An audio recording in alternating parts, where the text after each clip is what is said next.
We are ready for our first speaker. Our first speaker is Asia Russell from Health Gap. Health Gap Asia, finally nice to meet you. That was me. Let's go. Morning, everyone. Morning.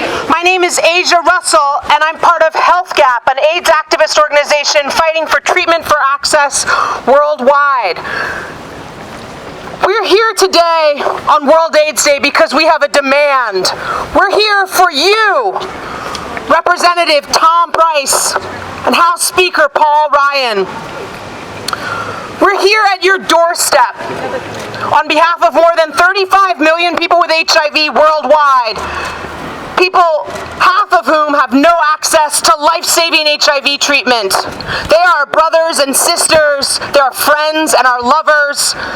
They live thousands of miles away, and they live right here in our communities here in Washington, D.C. These people, half of whom have no access to life-saving HIV treatment, are waiting in line to die without access to medicine that can completely prevent deaths from HIV. Instead of our politicians responding to this moral catastrophe, they are threatening to break the lifeline of Medicare, Medicaid, of PEPFAR, the President's Emergency Plan for AIDS Relief, which provides treatment for 1 in 4 people with HIV worldwide. Representative Price, who's going to be the new Health and Human Services Secretary, the man in charge of health care under President Donald Trump, and House Speaker Paul Ryan, the most powerful man in that building, are standing in the way of life-saving prevention and treatment for our brothers and sisters. And today, we say no.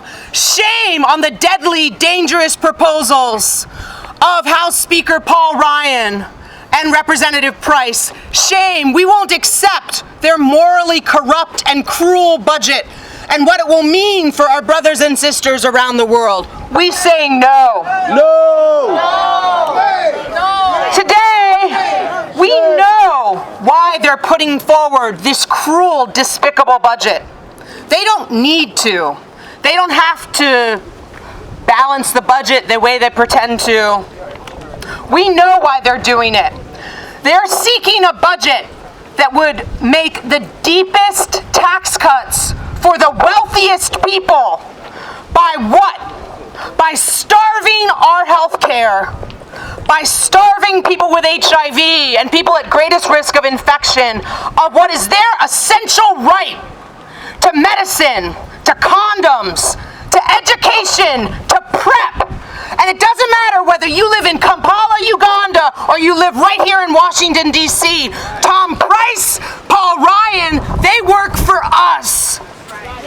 But they want to deliver a killer budget that would put their corporate cronies and their profits ahead of the lives of our brothers and sisters. And that is unacceptable. We say no. No! We will not go back to the days when the administration wouldn't speak the word HIV, when our Congress refused to pay for housing, for medicine, for condoms, refused to accept the evidence and the human rights that we deserve. We will not be turned back. Not today, not tomorrow, not one day in this new administration. Because the truth is, Representative Paul Ryan and the incoming HHS Secretary, Tom Price, they don't work for their corporate buddies they golf with and they dine at country clubs with. They work for us! Yes. And we have to hold them accountable. Why? Because millions and millions of lives are on the line. This is not a joke. The reality is we have the power to stop this deadly 2017 House budget. We are here today because on World AIDS Day, we know we can turn these politicians around. Not because they're going to see the light, but because they're going to feel the heat. That's right. This is what is morally correct. This is what financially makes sense. And we have an obligation to stand up today and every single day until this evil budget, this deadly budget, gets put in the trash can of history where it belongs. And until we're sure that the President's Emergency Plan for AIDS Relief, which is the lifeline for people with HIV worldwide, Medicaid and Medicare, the lifeline for people with HIV in their communities here in the United States, are not just protected, they're expanded. Because frankly, I'm tired of begging for crumbs. These programs are an infinitesimal amount of funding compared with the vast wealth of this country and the vast wealth of the billionaires that are about to come in and take over policy making for people with HIV in this country. So they can do this and they must do this. And we're here today to demand full funding for PEPFAR, not just flatlining, but the increase it deserves, $500 million in this budget and $500 million beyond.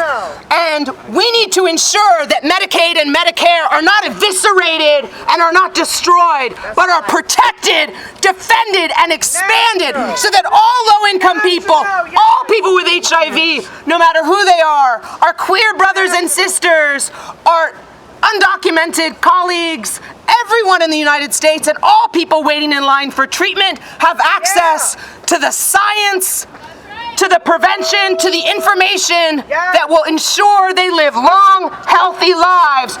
Just like Donald Trump would want for his family, we demand for our communities.